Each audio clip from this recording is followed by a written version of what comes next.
பொண்ணுங்க இந்த வீடியோ பார்க்குறவங்க தான் இருந்தால் ஸ்கிப் பண்ணிவிடுங்க. 18 வயசு கீழே இருக்கிறவங்க இந்த வீடியோ பார்க்குறதா இருந்தால் ஸ்கிப் பண்ணிவிடுங்க. இன்றைக்கி ஒரு முக்கியமான ஒரு பிறவியை பற்றி நான் பேச போகிறேன். ஜஸ்ட் டிஸ்க்ளைமர், அதனால தான் அப்படி சொன்னேன். பொண்ணுங்க யாரும் இந்த வீடியோ பார்த்துடாதீங்க. அந்த மாதிரி சின்ன பசங்க குழந்தைங்க யாரும் இந்த வீடியோவை பார்க்காதீங்க. அந்த பிறவி பாவப்பட்ட பிறவி, கேவலமான பிறவி, சொசைட்டிலேருந்து ஒதுக்கப்பட்ட பிறவி, நான் அவங்கள பற்றி இன்றைக்கி நான் பேச போகிறேன். கண்டிப்பாக சொல்கிறேன், இந்த வீடியோ கொஞ்சம் லாங்காக தான் இருக்க போகுது. ஃப்ரீயாக இருந்தால் கேளுங்க, இல்லைனா உங்கள் இஷ்டம். யார் தான் அந்த பிறவின்னு கேட்டிங்கன்னா வேறு யாரும் இல்லை, நாம் தான். வேறு யாரும் இல்லை, நாம் தான் அந்த பாவப்பட்ட பிறவிங்க. சின்ன வயசுலேருந்து ஒரு கஷ்டம் வந்துச்சுனாலும் அதை ஃபேஸ் பண்ணுறதுக்கு முன்னாடியே உன்னோட தலையில் இதுதான் எழுதியிருக்கு, நீ இதெல்லாம் பண்ணணும், நீ இப்படி தான் இருக்கணும் அப்படின்னு நம்மளை வளர்த்துருக்காங்க. உங்களை எத்தனை பேர் அதை ஒத்துக்கிறீங்கன்னு எனக்கு தெரில. நான் சொல்கிறேன், சின்ன வயசில் நான் கீழே விழுந்துட்டேன்னா கீழே விழுந்தால் அழுவோம் இல்லையா? அப்போலேருந்தே ஆரம்பித்தது ஆம்பளை பசங்க அழுகக்கூடாதரா அப்படின்னு. போக போக போக எப்படி ஆயிடுச்சுன்னா, பார்ட் ஆஃப் லைஃப்பில் ஸ்டார்ட் ஆகும் இல்லையா எல்லாருக்கும். அப்போ ஆரம்பித்தது என்னன்னு சொல்லுங்கள்? ஆம்பளை பசங்க அழுகக்கூடாது. இப்போ எப்படி ஆகிட்டுருக்குன்னா, நம்மளோட எமோஷன்ஸை வெளியே சொல்லவும் முடியாமல், உள்ளேயும் வச்சுக்க முடியாமல், நான் ஓப்பனாக கேட்குறேன், எத்தனை பேர் உங்களில் எத்தனை பேர் தனியாக இருக்கிறீங்க? தனியாக இருந்துட்டு இருக்கீங்க. கூட எல்லோரும் இருந்தாலும் உள்ளே நான் தனியாக தான் இருக்கேன் அப்படின்னு உங்களை எத்தனை பேர் நீங்கள் ஃபீல் பண்ணிருப்பீங்க? சொல்லுங்கள் பார்ப்போம். கூட எல்லோரும் தான் இருக்காங்க, பேரண்ட்ஸ் ஆகட்டும், ஃப்ரெண்ட்ஸ் ஆகட்டும், கொலீக்ஸ் ஆகட்டும், ரிலேட்டிவ்ஸ் ஆகட்டும், எல்லோரும் தான் இருப்பாங்க, எல்லோரும் இருக்காங்கன்னு வச்சுக்கலாமே. ஆனால் எத்தனை பேருக்கு உண்மை தெரியும், உள்ள யாரும் இல்லை அப்படின்னு? நமக்கு எக்ஸ்பெக்டேஷன். முதல்ல அதை பற்றி பேசுகிறேன். நீ சின்ன வயசில் நீ இப்படி தான் இருக்கணும், பிறந்ததுலேருந்து நீ இப்படி தான் வளரணும். சொசைட்டிக்குள்ளே வந்த உடனே ஸ்டார்ட் பண்ணிடுவாங்க, அக்காவுக்கு கல்யாணம் பண்ணி வை, தங்கச்சிக்கு கல்யாணம் பண்ணி வை, வீடு கட்டு, காரை வாங்கு, சொசைட்டியில் நீ இப்படி தான் இருந்தாகணும், வேலைக்கு போ, படித்து முடித்த உடனே நீ என்ன ஆக போகிற அதெல்லாம் எனக்கு தெரில, வேலைக்கு போ. யோசிக்கிறதுக்கு கூட நமக்கு டைம் கிடைக்குமான்னு யாராவது கேட்டாங்கன்னா எத்தனை பேர் இந்த உண்மையை சொல்லியிருக்கோம்? நமக்கு யோசிக்கிறதுக்கு கூட டைம் இல்லை அப்படின்னு. சரிடா, அடித்து பிடிச்சி மேலே வரேன், ஏதோ ஒன்று பண்ணிகிட்டே இருக்கேன் அப்படின்னு வாழ விட்டுறாங்களா? நம்மளை வாழ விட்டுடுவாங்கன்னு நினைக்கிறீங்களா? ஒரு செகண்ட் யோசிச்சு பாருங்கள். எத்தனை பேர் உள்ள கஷ்டத்தை வச்சுக்கிட்டு வெளியே சிரிச்சுக்கிட்டே இருப்போம். நம்மளை அப்படி உருவாக்கிட்டாங்க இல்லையா? ஏங்க, நான் உங்களை கேட்குறேன், இந்த வீடியோ பார்க்குறவங்க எல்லோரும் கேட்குறேன், நம்மளை அப்படி பண்ணிட்டாங்க இல்லையா? உள்ளே எவ்வளோ தான் இருந்தாலும் வெளியே நீ சிரிச்சு தான் ஆகணும் அப்படின்னு. எவ்வளோ கேவலமான பிரிவு இல்லையா நம்ம? அப்படியே காலங்கள் போக போக எப்படி ஆகிட்டுருக்காங்க.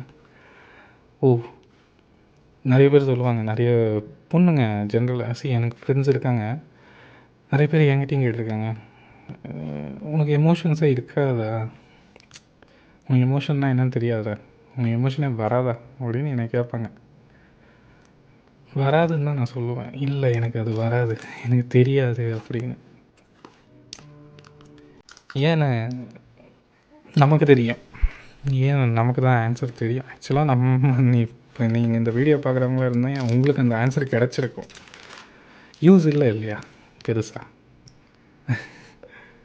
யாராவது ஒருத்தர் ஒரு விஷயத்த நம்ம நம்பி சொல்லியிருப்போம்னு வைங்களேன். அண்ட் இன்னொரு விஷயமும் சொல்கிறேன், பசங்க ஓப்பனாக பார்க்குறதுன்னு ஒரு கான்செப்ட் இருக்குது. இப்போ நீங்கள் ஒருத்தர்கிட்ட அவங்கள நம்பி ஓப்பன் அப் ஆகிருப்பீங்க. உங்களோட வானரபிலிட்டின்னு சொல்லுவோம் இல்லையா, வானரபிலிட்டினா உங்களோட, அதுக்கு ஒரு வேர்டு இருக்குங்க தமிழில். சாஃப்டாக இருக்கிறப்போ ஒரு வானரபிள் இருக்கும் இல்லையா, மீன்ஸ் எப்படி சொல்கிறது, இதுதான் என்னோடய லோயஸ்ட் பாயிண்ட், இதுக்கு மேலே எனக்கு எதுவுமே இல்லை அப்படின்னு சொல்லிட்டு நம்ம ஒருத்தர்கிட்ட ஓப்பன் அப் ஆகும். அவங்க ஆப்போசிட்டில் இருக்கிறவங்க அந்த பர்டிகுலர் டாப்பிக்கை வந்து மைண்டில் வச்சுக்கிட்டு ஃப்யூச்சரில் நம்ம ஏதோ ஒரு டிஸ்கஷனில் பேசுகிறோன்னு வைங்களேன். அந்த டிஸ்கஷன் அப்போது அவங்க ஒரு பர்டிகுலர் பாயிண்ட்டை ஆர்கியூ பண்ணி வின் பண்ணுற ஒரு ஸ்டேஜ் வரப்போ இந்த ஒரு பாயிண்ட், ஐ மீன் நாம் சொல்கிற ஒரு வானரபிலிட்டி இருக்கும் இல்லையா, அந்த டாப்பிக்கை நமக்கு சாதகமாக இல்லை, நமக்கு ஆப்போசிட்டாக யூஸ் பண்ணிவிட்டு அவங்க அந்த ஆர்கியூமெண்ட்டை வின் பண்ணிட்டு போயிடுவாங்க. அப்போ சொல்லுங்கள், மறுபடியும் ட்ரஸ்ட் இருக்குமா? நம்ம ஆக்சுவலாக அந்த மாதிரி ஒருத்தர்கிட்ட நம்ம பண்ணிட்டாலே நம்மளால் நெக்ஸ்ட்டு யார் மாதிரியா ட்ரஸ்ட் வைக்க முடியும்னு நினைக்கிறீங்களா? யாருங்க சொன்னால் பசங்களால் எமோஷன்ஸை காட்ட முடியாதுன்னு? காட்ட விட மாட்டாங்க இந்த சொசைட்டியில். ஏன்னா நீ காட்டக்கூடாது, நீ அதுக்கு தகுதி இல்லை, ஜஸ்ட் பிகாஸ் நீ பையனாக பிறந்துட்ட. நிறைய விஷயத்தை நீ ஹைட் பண்ணி தான் ஆகணும். உனக்கு ஆப்ஷனே கிடையாதுப்பா தம்பி. லைக் எப்படி சொல்கிறது, நீ இப்படி தான் இருந்து ஆகணும். உனக்கு ஆப்ஷனெல்லாம் நாங்கள் கொடுக்க மாட்டோம். பிறந்தியா, கமிட்மெண்ட் லைஃப்குள்ளே போனியா, சாதிச்சியோ இல்லையோ, வாழ வேண்டியதை வாழ்ந்துட்டு செத்துப்போ, அவ்வளோதான். அவ்வளோதாங்க பசங்களோட லைஃபே, அவ்வளோதான். இதில் சம்மந்தமே இல்லாமல் நிறைய பேர் லவ் ஃபெயிலியர்னு சொல்லிட்டு அந்த ஒரு தாட்டில் இருப்பீங்க. பசங்களா, நான் இப்பயும் சொல்கிறேன், லவ் ஃபெயிலியர் எல்லாம் ஒன்றுமே கிடையாது. நீங்கள் இப்போ இந்த யங்ஸ்டர்ஸ் எல்லாம் இந்த வீடியோ பார்த்துட்டு இருப்பீங்கன்னு நினைக்கிறேன். அடித்து சொல்கிறேன்டா, எத்தனை பேர் அவங்க பின்னாடி வந்து நிற்பாங்க சொல்லுங்கள் பார்ப்போம். எந்த மீனிங்லனா, இல்லை இப்போ என்னால் லைக் எனக்கு வேலை இல்லை, என்கிட்ட பணம் இல்லை,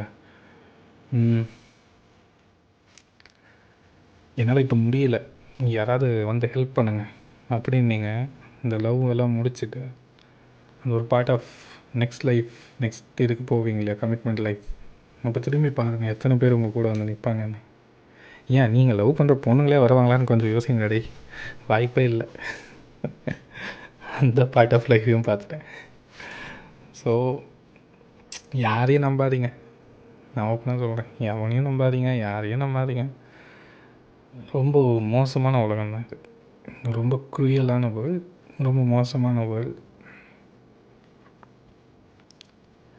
நம்மளை நாம் தான் பார்த்துக்கணும், அதை மட்டும் ஞாபகம் வச்சுக்கோங்க. ஏன்னா end of day you just alone. இப்போ பின்னாடி யாரும் இருக்க மாட்டாங்க, கூட யாரும் இருக்க மாட்டானுங்க. ஆம்பளைங்களும் சரி பொண்ணுங்களும் சரி யாரும் இருக்க மாட்டாங்க. தனியாக இந்த மாதிரி ரூமில் உட்காந்துக்கிட்டு இப்படி புலம்புறது தான் மிச்சமாக இருக்க போகுது. சும்மா இன்றைக்கி மைண்டு சரியில்லை, நீ எதை பற்றி பேசலான்னு யோசிக்கிறப்போ இந்த டாபிக், நான் இப்படி இருக்கேன்னா என்ன மாதிரி எத்தனை பேர் இருப்பாங்க, ஐயோ அப்படி தான் நான் யோசித்தேன். அதனால தான் இந்த வீடியோ பண்ணேன். பிடிச்சிருந்துச்சுன்னா லைக் பண்ணுங்கள், ஷேர் பண்ணுங்கள், கமெண்ட் பண்ணுங்கள். நம்ம ஒருத்தருக்கு நம்ம சப்போர்ட்டிவாக இருந்தால் தான் இங்கே எந்தளவுக்கு சப்போர்ட்டிவாக இருக்க முடியும் கூட தெரியாது எனக்கு. ஏன்னா எப்படிங்க சொல்லுது, தனிக்காட்டு ராஜான்னு சொல்லுவாங்க இல்லையா, அது நிறைய பேர் தப்பாக புரிஞ்சுக்கிட்டே இருக்கீங்க. ஆமாம், பசங்கன்னா ஜாலியாக இருப்பாங்க, பசங்கன்னா ஃப்ரெண்ட்ஸ் கூட ஃபன் பண்ணிட்டு இருப்பானுங்க, சொத்து வரானுங்க, அவங்களாம் தனிக்காட்டு ராஜா அப்படின்னு. நமக்கு தான் தெரியும் எத்தனை செருப்படி வாங்கியிருக்கோம், எத்தனை பேர்கிட்ட இன்சல்ட் ஆகிருக்கோம், எத்தனை பேர் நம்மளை வச்சு செய்கிறாங்க, செஞ்சுட்டு இருக்காங்க, செய்ய காத்திருக்காங்க. சும்மா ஒன்றும் இல்லை, நீ ஒரு செகண்ட் தலை குனிஞ்சு பார்த்துரு, குதிரை ஏறிட்டு போயிட்டே இருப்பானுங்க. அந்த மாதிரி ஒரு உலகத்தில் வாழ்ந்துட்டு இருக்கோம். எமோஷன்ஸுக்கெல்லாம் இங்கே இடம் இல்லை பாஸ். நான் மறுபடியும் சொல்கிறேன், நம்மளுடைய எமோஷன்ஸ்க்கெல்லாம் இங்கே இடம் இல்லை. அந்த ரேஸில் போய் செத்தாலும் பரவாயில்லன்னு ஓடி தான் ஆகணும். இன்சல்ட் வரும், கண்டிப்பாக சொல்கிறேன். இன்சல்ட் நம்மளை பண்ணது கிடையாது, நிறைய பேர் காத்திருப்பானுங்க. தள்ள போட்டுக்காதீங்க, கொஞ்சம் ஸ்ட்ராங்காக இருங்க, அவ்வளோதான். உங்களின் நான் ஹோஸ்ட், உங்களோட ஹோஸ்ட் அஜய். தேங்க்யூ. எல்லோரும் நல்லா சாப்பிட்ருப்பீங்கன்னு நினைக்கிறேன். சாப்பிட்டு தூங்குங்க சாப்பிடாம இருந்தால். Health is wealth. Stay safe, stay healthy. Thank you.